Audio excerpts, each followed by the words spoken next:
Receive an in-depth analysis of your recipe's nutrients, vitamins, and minerals with FoodLabelMaker. Identify which ingredients are driving each nutrient, and make informed decisions on how to optimize your recipe's overall nutritional profile with our Nutrition Breakdown feature. In the Recipe Builder page, click on Nutrition Breakdown. This will open a full overview of your recipe data.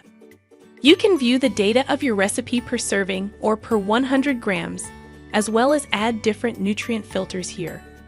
For example, if I would like to know which ingredient is contributing the most to the sugar content, all I need to do is select total sugars and watch as the pie chart update.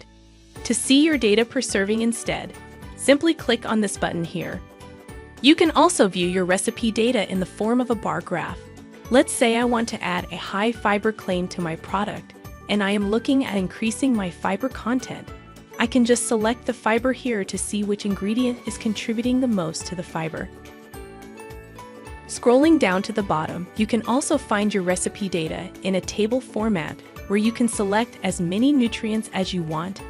I'll go ahead and select calories and fiber and get a full overview of your recipe's breakdown.